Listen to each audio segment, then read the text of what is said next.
أعوذ بالله السميع العليم من الشيطان الرجيم أعوذ بالله السميع العليم من الشيطان الرجيم أعوذ بالله السميع العليم من الشيطان الرجيم والله الذي لا إله إلا هو عالم الغيب والشهادة هو الرحمن الرحيم والله الذي لا إله إلا هو الملك القدوس السلام المؤمن المهيمن العزيز الجبار المتكبر سبحان الله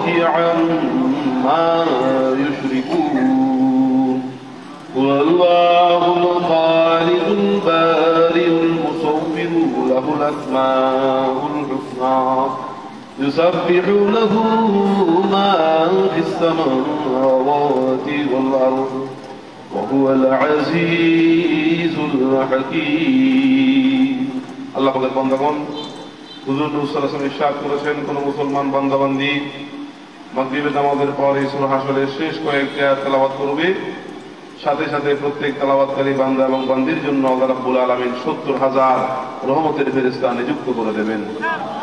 আবার যখন ফজরের সময় হয় সকল ফেরেশতারা চলে যায়, এরপরে ফজর নামাজের পর কোন মুসলমান বান্দাবান্দি সূরা হাশরের শেষ কয়েকটি আয়াত তেলাওয়াত করবে, আল্লাহ রাব্বুল আলামিন আবারও প্রত্যেক তেলাওয়াতকারী বান্দা এবং বান্দির জন্য ৭০,০০০ রহমতের ফেরেশতা নিযুক্ত করে দেবেন।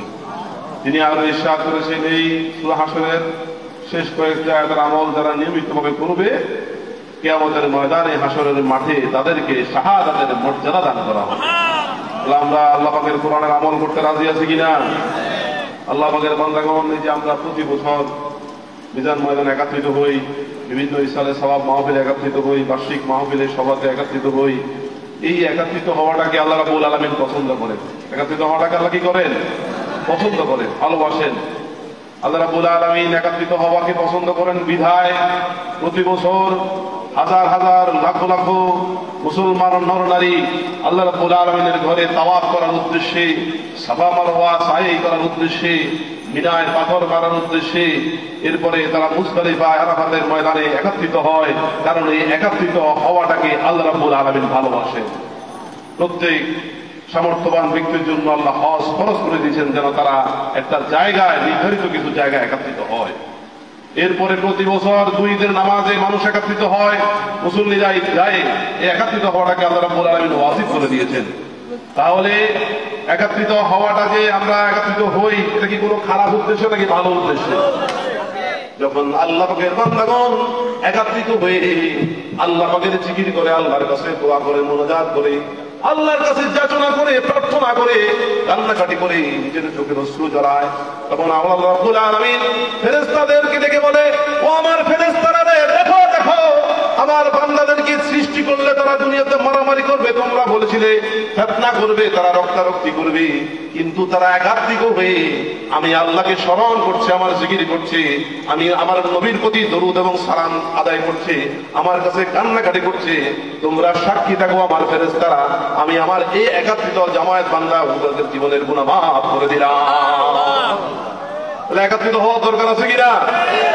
আল্লাহ পাকের বান্দাগণ, গান নাচের কনসার্ট করা ভালো নাকি জিকিরের মাহফিলের দোয়ার মাহফিল আয়োজন করা ভালো? আমরা কি ভালোটা করছি নাকি খারাপটা করছি? ভালো কাজে আমাদেরকে যারা সহযোগিতা করবে তারাও আল্লাহর দরবারে ভালো হবে, তারা আল্লাহর পথে ভালো হয়ে যাবে। আল্লাহ পাকের বান্দাগণের জন্য মানুষের অন্তরটা ঠিক লাগবে। কি লাগবে? অন্তর ঠিক থাকা লাগবে। কারণ চোখ ঠিক আছে, এরপরে হাত পা মাথার গঠন সবকিছু ঠিক আছে, কিন্তু অন্তরের মধ্যে প্রবলতা, অন্তরের মধ্যে যে হিংসা বিদ্বেষ রয়েছে, তাহলে ওই ব্যক্তি কি আল্লাহর কাছে মাকবুল হবে, গৃহীত হবে? এজন্য রাসূল পাক সাল্লাল্লাহু আলাইহি ওয়াসাল্লাম কি বলেছেন? ইন্নাল্লাহা লা ইয়ানজুরু ইলা সুওয়ারিকুম ওয়া আমওয়ালিকুম ওয়ালাকিন ইয়ানজুরু ইলা কুলুবিকুম ওয়া আমালিকুম। নিশ্চয় আল্লাহ রাব্বুল আলামিন তোমাদের চেহারার দিকে তাকান না, অর্থাৎ কার চেহারা কত সুন্দর সেদিকে আল্লাহ রাব্বুল আলামিন নজর করেন না, তাকান না। কার সম্পদ কত বেশি সেটার দিকে আল্লাহ রাব্বুল আলামিন তাকান না, বরং আল্লাহ দেখেন, আল্লাহ লক্ষ্য করেন, আল্লাহ তাকান তোমাদের অন্তরের দিকে এবং তোমাদের আমল সমূহের দিকে। তাহলে আমাদের অন্তর ঠিক থাকতে হবে। আমাদের অন্তর যদি ঠিক থাকে আমাদের আমলও ঠিক হয়ে যাবে। আর অন্তরের মধ্যে যদি বক্রতা থাকে, অন্তরের মধ্যে যদি নবী মুহাম্মদ রাসূলুল্লাহর প্রতি বিদ্বেষ থাকে, আশিক রাসূলদের প্রতি বিদ্বেষ থাকে, পীর মাশায়েখ হক্কানি আউলিয়া কেরাম ওলামা কেরামদের প্রতি বিদ্বেষ থাকে, তাহলে সেই ব্যক্তি যত আমল করুক, যত ধরনের ইবাদত করুক, কোন ইবাদত আল্লাহর কাছে পছন্দনীয় হবে না, কারণ তার অন্তরের মধ্যে ভেজাল। আল্লাহ পাকের বান্দাগণ খেয়াল করে দেখুন, রাসূল পাক সাল্লাল্লাহু আলাইহি ওয়াসাল্লামের যুগে আবু জেহেলের চেহারা সুন্দর ছিল, কারণ সে কুরাইশ বংশের লোক ছিল। আবু লাহাব সুন্দর ছিল, কারণ সে কুরাইশ বংশের লোক ছিল। উতবা সাহেবা এরা আরবীয় ছিল, এদের চেহারা সুন্দর ছিল, শরীরের গঠনাকৃতি সুন্দর ছিল, কিন্তু তাদের অন্তরের মধ্যে রাসূল পাক সাল্লাল্লাহু আলাইহি ওয়াসাল্লামের প্রতি বিদ্বেষ শত্রুতা থাকার কারণে আল্লাহ রাব্বুল আলামিন তাদেরকে বিনা হিসাবে জাহান্নামে পাঠিয়ে দিয়েছেন। আল্লাহ তাদের অন্তরের দিকে খেয়াল করেছেন, তাদের অন্তরের মধ্যে বক্রতা ছিল, রাসূল পাক সাল্লাল্লাহু আলাইহি ওয়াসাল্লামের বিদ্বেষ ছিল, শত্রুতা ছিল, হিংসা ছিল। এরপরে হযরত বিলাল রাদিয়াল্লাহু তাআলা আনহু, তার চেহারা বেশি সুন্দর ছিল না, তিনি অতি ফর্সাও ছিলেন না, কিন্তু তার অন্তরের মধ্যে নবীর প্রেম ছিল। এজন্য বিলাল রাদিয়াল্লাহু তাআলা আনহু নবীর প্রেম নিয়ে, আল্লাহর একত্ববাদের নূর নিয়ে যখন জমিনে আযান দিয়েছেন, সেই আযানের আওয়াজ সাত আসমান ভেদ করে আল্লাহর আরশ ও আযমে পৌঁছে গেছে, কারণ তার অন্তর ঠিক ছিল। এভাবে আমাদের অন্তর পরিষ্কার রাখতে হবে। এই অন্তরের পরিষ্কারের জন্যই হক্কানি পীর মাশায়েখগণ দিনের পর দিন, রাতের পর রাত পরিশ্রম করে মানুষের অন্তর পরিষ্কার করেছে, কারণ অন্তর পরিষ্কার করলে সেই পরিষ্কার অন্তরে আল্লাহ রাব্বুল আলামিন আল্লাহর ইশক প্রেমের মতো সত্য জিনিস, আল্লাহর নবী মুহাম্মদ রাসূলুল্লাহর ইশক প্রেমের মতো সত্য জিনিস, নির্বেজাল জিনিস, সেই নির্বেজাল অন্তরের মধ্যে আল্লাহ প্রতিস্থাপন করে দেবে।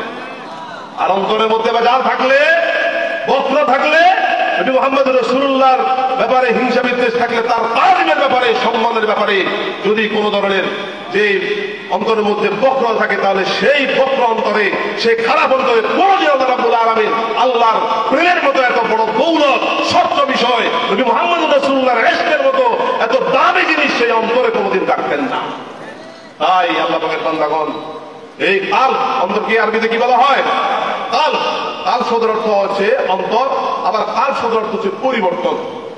প্রত্যেক অবস্থায়, প্রত্যেক মুহূর্তে মানুষের অন্তরে পরিবর্তন আছে কি নাই? প্রত্যেকটা মুহূর্তে মানুষের অন্তরে পরিবর্তন হয়। যেমন মানুষ কোনো কথা শোনার আগে তার অন্তর অবস্থা যেরকম থাকে, শোনার পর অন্তর অবস্থা কি পরিবর্তন হয়ে যায়। যেমন আমাদের জোনাল আহমেদ কাদের, উনি যা কাছে আলহামদুলিল্লাহ বুঝলাম, উনার বক্তব্যের কারণে আপনাদের মধ্যে একটা জল আসতে আসে না, কিন্তু এনার বক্তব্যের আগে কি জল ছিল? তাহলে অন্তরের অবস্থা পরিবর্তন হয় বিধায় এই অন্তরটাকে কাল বলা হয়। কি বলা হয়? কাল বলা হয়। মান ইয়াহদিয়াল্লাহু ফালা মুদিল্লা লাহু ওয়া মান ইউদ্লিলহু ফালা হাদিয়া লাহু। আমরা আল্লাহ রাব্বুল আলামিন যাদেরকে হেদায়েত দেখান তাদের অন্তর পরিষ্কার করে দেন, আর যাদেরকে আল্লাহ রাব্বুল আলামিন হেদায়েত করেন না তাদেরকে কেউ হেদায়েত করার মতো আর থাকে না। এজন্য আল্লাহ কি বলেছেন যে ইন্নাল্লাযীনা কাফারু সাওয়াউন আলাইহিম আনযারতাহুম আম লাম তুনযিরহুম লা ইউমিনুন খাতামাল্লাহু আলা কুলুবিহিম। আল্লাহ রাব্বুল আলামিন কাফেরদের অন্তরের মোহর মেরে দিয়েছেন। যেই অন্তরের মুখ দিয়ে আল্লাহর তাওহীদের নূর, ঈমান প্রবেশ করবে, নবী মুহাম্মদ রাসূলুল্লাহর মুহাব্বত প্রবেশ করবে, সেই অন্তরের মুখ বন্ধ করে দিয়েছেন আল্লাহ। আবু জেহেল, আবু লাহাব, উতবা, সায়বা তাদের অনুসারীদেরকে, ফেরাউন, নমরুদ, তাদের অন্তরের মুখ বন্ধ ছিল বিধায় তারা নবীকে দেখেও ঈমান আনে নাই। আর আমাদের অন্তরের মুখ খোলা বিধায় আমরা না দেখেও ঈমান এনেছি। এটা আল্লাহ আমাদেরকে হেদায়েত দিয়েছেন। আল্লাহ আমাদেরকে কি করেছে? হেদায়েত দিয়েছেন। এই জন্য অন্তরের অবস্থা মুহূর্তে মুহূর্তে পরিবর্তন হয়।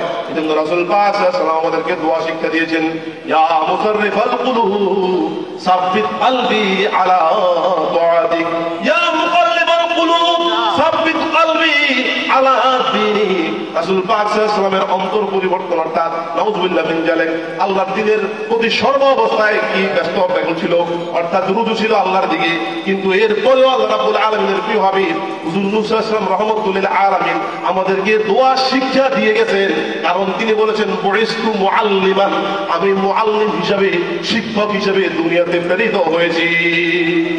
এই জন্য তিনি আমাদেরকে দোয়া শিক্ষা দিয়েছেন, আমরাও এই দোয়া করতে হবে যে হ্যাঁ আল্লাহ অন্তর পরিবর্তনকারী আল্লাহ, আপনি আমাদের অন্তরগুলোকে, আমাদের অন্তরকে আপনার দ্বীনের উপরে, আপনার বিধানের উপরে, আপনার ইসলামের উপরে এবং আপনার হেদায়েতের উপরে রাখুন। সুবহানাল্লাহ, আমিন। আল্লাহ পাকের বান্দাগণ, এই অন্তরের কালবের কথাটা পবিত্র কোরআনে 200 বারের উপরে এসেছে। কয়শোবার উপরে? তাহলে অন্তরের গুরুত্ব থাকার কারণেই তো আল্লাহ রাব্বুল আলামিন 200 বারের উপরে কালবের কথা বলেছেন। এই জন্য হক্কানি পীর মাশায়েখগণ সর্বপ্রথম কিসের সবক দেয়? কালবের সবক দেয়। এই কালব আমাদেরকে মেনে নিতে হবে। কালব বাম স্তনের 2 আঙ্গুল নিচে, বাম স্তনের 2 আঙ্গুল কি নিচে কালব। কিন্তু একদল গদ্দপ বেকুব মাওলানা, আমি ওইদিন শুনে আফসোস করতেছি, আর একটাই পড়ালেখা করলো, সে বলল অন্তর দরকার নাই, সে বলল মানুষের কলব অন্তর নাকি মাথার ভিতরে। নাউযুবিল্লাহ। আচ্ছা বলেন তো, রাসূল পাক সাল্লাল্লাহু আলাইহি ওয়াসাল্লামের যেই রাত্রে মেরাজ হয়েছে, সেই রাত্রে রাসূল পাক সাল্লাল্লাহু আলাইহি ওয়াসাল্লামের যেই বুক কি আপনার কাটা হয়েছে ফেরেশতাদের মাধ্যমে, এটা কি অপারেশন করা হয়েছে, কাটা হয়েছে, এবং রাসূল পাক সাল্লাল্লাহু আলাইহি ওয়াসাল্লামের কালবের ভিতরে আল্লাহ রাব্বুল আলামিনের হিকমতের নূর, দুনিয়ার সব ধরনের নূর সেখানে আল্লাহ রাব্বুল আলামিন দান করেছেন। রাসূল পাক সাল্লাল্লাহু আলাইহি ওয়াসাল্লামের অন্তর যদি মাথার ভিতরে থাকতো তাহলে মাথাটা কাটা হতো। আরে অন্তর যদি মাথার ভিতরে থাকতো, রাসূল পাক সাল্লাল্লাহু আলাইহি ওয়াসাল্লামের কি বুক কাটা হয়েছে নাকি মাথা কাটা হয়েছে? তার অর্থ হলো অন্তরটা, কালটা মানুষের কি যে বুকের মধ্যে সদর, এই সদর বলা হয় যে বুকের মধ্যে অবস্থিত অন্তর, এই সদর, এই শয়তান সেখানে গিয়ে ওয়াসওয়াসা দেয়। তাহলে তার ভিতরে যদি ইলমে তাসাউফের জ্ঞান, ইলমে মারিফাতের জ্ঞান, ইলমে কালবের জ্ঞান, ইলমে নূর জ্ঞান, ইলমে বাতিনের জ্ঞান, ইলমে আসরারের জ্ঞান, ইলমে বাসিরতের জ্ঞান থাকতো, তাহলে ওই মাওলানা কোনোদিনও বলতো না যে অন্তর কালবের ভিতরে, যে কালটা মানুষের মাথার ভিতরে থাকে, এই কথাটা সে কোনোদিনও বলতো না। কিন্তু তার মধ্যে ইলমে মারিফাত, ইলমে তাসাউফ না থাকার কারণে সে মানুষকে বিভ্রান্ত করতেছে যে মানুষের তালটা মানুষের মাথার ভিতরে থাকে। নাউযুবিল্লাহ মিন যালিক। আসলে এই কথাটা তাকে শয়তানে বলাইছে। কে বলাইছে? শয়তানে বলাইছে। কারণ যার শায়েখ নাই, যার হক্কানি পীর মাশায়েখ নাই, তাকে পরিচালনা করে শয়তান। তাকে পরিচালনা কে করে? শয়তান। এই জন্য হক্কানি পীর মাশায়েখকে মানতে হবে। এই মানাটা রাসূল পাক সাল্লাল্লাহু আলাইহি ওয়াসাল্লাম আমাদেরকে শিক্ষা দিয়েছেন। কিরকম? রাসূল পাক সাল্লাল্লাহু আলাইহি ওয়াসাল্লামের কাছে এত জ্ঞান থাকা সত্ত্বেও আম্মাজান খাদিজা রাদিয়াল্লাহু তাআলা আনহা রাসূল পাক সাল্লাল্লাহু আলাইহি ওয়াসাল্লামকে নিয়ে কোথায় গেলেন? ওয়ারাকা বিন নাওফলের কাছে গেলেন। কার কাছে গেলেন? ওয়ারাকা বিন নাওফলের কাছে গেলেন। আপনারা ভুলে দেখেন, ওই যে সমস্ত হাদিসগুলো আছে ভুলে দেখেন। রাসূল পাক সাল্লাল্লাহু আলাইহি ওয়াসাল্লাম কি কারো কাছে দাওয়াত দেওয়া দরকার আছে? কিন্তু এরপর আল্লাহ হুকুমের ভিতরে ছিল রাসূল পাক সাল্লাল্লাহু আলাইহি ওয়াসাল্লাম ওয়ারাকা বিন নাওফলের কাছে গিয়ে আমাদেরকে শিক্ষা দিয়েছেন যে তোমরা যত বড় জ্ঞানী হও না কেন, আশেপাশে যদি কোনো আলেম ওলামা থাকে, কোন হক্কানি পীর মাশায়েখ থাকে, আল্লাহর ওয়াস্তে, আল্লাহর খাতিরে তোমরা তার সাথে দেখা করতে যাইও। আমি নবী মুহাম্মদ রাসূলুল্লাহ যেভাবে ওয়ারাকা বিন নাওফলের কাছে গিয়েছি। আল্লাহু আকবার। এটা আমাদের জন্য শিক্ষা, এটা আমাদের জন্য কি শিক্ষা। কিন্তু আমরা আজকে এমন একটা পরিস্থিতি হয়েছে, আল্লাহ থেকে দূরে সরানোর জন্য, নবীর প্রেম থেকে দূরে সরানোর জন্য, জিকির আজকার থেকে, মুরাকাবা মুশাহাদা থেকে দূরে সরানোর জন্য, ইত্তেবায়ে সুন্নতের আমল থেকে দূরে সরানোর জন্য আজকে কিছু মুনাফিক নামধারী মুসলমান তারা কাজ করতেছে মানুষ যেন আল্লাহর ওলিদের দরবারে না যায়। কিন্তু আপনি আল্লাহকে বুঝতে হলে, আল্লাহকে চিনতে হলে আল্লাহর ওলিদের দরবারে যেতে হবে। আর রহমানু ফাসআল বিহি খাবীরা, সূরা ফুরকান খুলে দেখেন পবিত্র কোরআনে, যে রহমান আল্লাহ, তার সম্পর্কে আপনি তাকে জিজ্ঞাসা করবেন, অর্থাৎ তুমি তাকে জিজ্ঞাসা করো। আর রহমান আল্লাহ সম্পর্কে, যিনি আল্লাহ সম্পর্কে জ্ঞান তাকে দান করেছেন। আল্লাহু আকবার। অর্থাৎ যার কাছে আল্লাহ সম্পর্কে জ্ঞান আছে, আল্লাহ সম্পর্কে সুস্পষ্ট ধারণা আছে, ইলম আছে, আল্লাহর পরিচিতি যার ভিতরে আছে, তার কাছে আল্লাহ সম্পর্কে জানতে জানার জন্য তার কাছে যাও। অতএব হক্কানি পীর মাশায়েখ আউলিয়া কেরামদের অন্তরের ভিতরে আল্লাহর প্রেম মহব্বত আছে বিধায় তারা সঠিক বিষয়গুলো, আল্লাহ সম্পর্কে বিষয়গুলো আপনাকে জানাবে। অতএব আল্লাহ সম্পর্কে জানতে হলে অবশ্যই ওই হক্কানি পীর মাশায়েখ, হক্কানি আলেম ওলামা, আল্লাহ ওয়ালাদের কাছে যেতে হবে। এটা আল্লাহর কথা। কার কথা? ফাসআল বিহি খাবীরা। কোরআন শরীফ পড়ে দেখেন যে তার সম্পর্কে যাকে আমি আল্লাহ খবর দিয়েছি, জানিয়েছি, তাকে জিজ্ঞেস করো। সুতরাং কোন যে বিধর্মীর ঠাকুরকে, কোন বিধর্মীর পাদ্রীকে যদি আপনি আল্লাহ সম্পর্কে জিজ্ঞাসা করেন, সে কি আল্লাহ সম্পর্কে আপনাকে সুস্পষ্ট ধারণা দিতে পারবে? কিন্তু হক্কানি পীর মাশায়েখকে যদি আপনি আল্লাহ সম্পর্কে জিজ্ঞাসা করেন, তিনি আপনাকে এত সুন্দরভাবে ধারণা দিতে পারবে যে সাথে সাথে আপনার অন্তরটা আল্লাহর দিকে ঝুঁকে পড়বে। অতএব হক্কানি পীর মাশায়েখের দরবারে যাবেন, তাদের সাথে সম্পর্ক রাখবেন, তাদেরকে ভালোবাসবেন। আল্লাহ পাকের বান্দাগণ, কোন সময়ে কার অবস্থা কিরকম হয়ে যায় বলা যায় না। অনেক বিধর্মীকে আল্লাহ রাব্বুল আলামিন ধার্মিক বানিয়েছেন। অনেক মুশরিক, অনেক ইহুদি নাসারাকে আল্লাহ রাব্বুল আলামিন ইসলামের আলো দেখিয়েছেন। এরা হেদায়েতের মালিক কে? আল্লাহ। আমি একটা ঘটনা বলেই যে কথা শেষ করব, মানুষের অন্তরের অবস্থা দেখেন। হযরতে ইমাম যে হাবিব আজমি রহমতুল্লাহ আলাইহি, তিনি প্রথম প্রাথমিক অবস্থায় যে সুদের লেনদেন করতেন, মারাত্মক সুদ করছিলেন। এক ব্যক্তি সুদের টাকা না দেওয়ার কারণে তার বাড়িঘর পর্যন্ত তিনি বিক্রি করাইছেন তার দ্বারা, যে তুমি আমাকে টাকা দিতেই হবে। সে সর্বশান্ত হয়ে নিজের বাড়িঘর বিক্রি করে সে নিঃস্ব হয়ে টাকাটা, সে লাভের টাকাটা হাবিব আজমিকে ফেরত দিতে হলো। এত মারাত্মক সুদ করছিলেন তিনি। এরপরে ওই লোকটা আল্লাহর কাছে বদদুয়া করেছেন যে আল্লাহ আপনি এর বিচার করবেন। ওই টাকা দিয়ে হাবিব আজমি বাজার থেকে গোস্ত কিনে যখন বাড়িতে গেলেন, তার বিবি রান্না বান্না করলেন এবং তার হাতে যখন গোস্ত দিলেন, দেখলেন যে প্রত্যেকটা গোস্তের টুকরা এক একটা রক্তপিণ্ড হয়ে গেল, রক্তের টুকরা হয়ে গেল, রক্তের খণ্ড হয়ে গেল। এটা দেখে তার অন্তরের অবস্থা পরিবর্তন হয়ে গেছে। তিনি বুঝতে পারলেন যে হ্যাঁ, আমি এই ব্যক্তির উপরে মারাত্মক অন্যায় করেছি, তাকে আমি তার বাড়িঘর সবকিছু বিক্রি করিয়ে তাকে সর্বশান্ত করেছি, হয়তো আল্লাহ আমার উপর নারাজ হয়ে গিয়েছেন। এই অবস্থা দেখে তিনি সাথে সাথে সুদ থেকে তিনি কি করলেন? তওবা করলেন। তওবা করে যাবতীয় টাকা পয়সা সবার কাছে ফেরত দিয়ে তিনি আর সারা জীবনের জন্য তওবা যে সুদের লেনদেন করলেন না। তিনি আল্লাহর কাছে কান্নাকাটি করলেন। এই তওবা করার কারণে আল্লাহ রাব্বুল আলামিন তাকে আল্লাহর ওলি হিসেবে কবুল করে নিয়েছে, আল্লাহর বন্ধুতে পরিণত করে দিয়েছে। আল্লাহর প্রেম মহব্বত অন্তরের মধ্যে যখন ফয়দা হয়ে গেল, অন্তর ভরপুর হয়ে গেল, এই অন্তর ভরপুর প্রেম মহব্বত নিয়ে তিনি নামাজের ইমামতি করলেন, মাগরিব কিংবা এশার নামাজের ইমামতি করলেন। এই অবস্থায় তৎকালীন তাবি হযরত হাসান বসরি রাহমাতুল্লাহ আলাইহি তিনি তার পিছনে ইক্তেদা করলেন। দেখলেন যে হাবিবে আজমের কেরাতের মধ্যে অনেকগুলো ভুল, অস্পষ্ট কালাবাত। তখন তিনি নামাজ আবার পুনরায় করলেন। কে? হযরত হাসান বসরি রাহমাতুল্লাহ। এই কেরাতগুলো হাবিবে আজম এত ভুল করতেছে, তার ভিতরে নামাজ পড়লে তো নামাজই হবে না। তিনি পুনরায় আবার নামাজ পড়লেন। নামাজ পড়ে যখন তিনি বাইরে গেলেন, হাসান বসরি রাহমাতুল্লাহ আলাইহি রাত্রে স্বপ্নে দেখেন, আল্লাহ রাব্বুল আলামিন তাকে স্বপ্নে দেখায়, হে হাসান বসরি, তুমি শুধু আমার হাবিবে আজমের তেলাওয়াত শুনেছো, ভুল তেলাওয়াত, কিন্তু তুমি তার অন্তর ছিঁড়ে দেখোনি। তার অন্তরের মধ্যে আমি আল্লাহর মহব্বতে ভরপুর হয়ে গেছে। এই ভরপুর মহব্বতে ভরপুর অন্তর নিয়ে সে যেরকমই তেলাওয়াত করুক না কেন, আমি আল্লাহ কবুল করতেছি। আমি আল্লাহ কি করতেছি? কবুল করতেছি। এই হাসান বসরি, তুমি যদি আজকে তার পিছনে নামাজ আদায় করে এটাকে তুমি মেনে নিতে, যে আল্লাহ আমি আল্লাহর কাছে দোয়া করতে, তাহলে তুমি মনে করতে যে আজকে সর্বশ্রেষ্ঠ নামাজ তুমি আদায় করেছো। আল্লাহু আকবার। তাহলে চিন্তা করে দেখেন, অনেকের হয়তো তেলাওয়াতে ভুল আছে বা স্পষ্ট তেলাওয়াত করতে পারে না, চেষ্টা করলেও পারে না, কিন্তু তার অন্তর মধ্যে যদি খোদা বিধি থাকে, তার অন্তর মধ্যে যদি আল্লাহর প্রেম থাকে, নবী মুহাম্মদুর রাসূলুল্লাহর মহব্বত তার অন্তর মধ্যে ভরপুর থাকে, সে তেলাওয়াত করতে দেরি হবে, আল্লাহ কবুল করতে দেরি হবে না। এজন্য অন্তরে অবস্থা হচ্ছে সবচেয়ে বেশি গুরুত্বপূর্ণ। আল্লাহ আমাদের সকলকে বুঝে আমল করার তৌফিক নসিব করুন। আমিন। সদস্য বলেন সাল্লাল্লাহু আলাইহি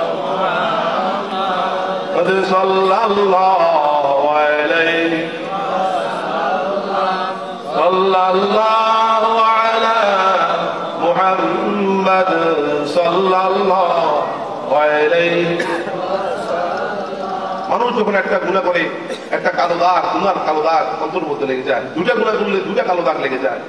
এভাবে 10টা করলে 10টা কালো দাগ, 20টা গুনাহ করলে 20টা কালো দাগ, 100টা গুনাহ করলে 100টা কালো দাগ অন্তরের মধ্যে লেগে যায়।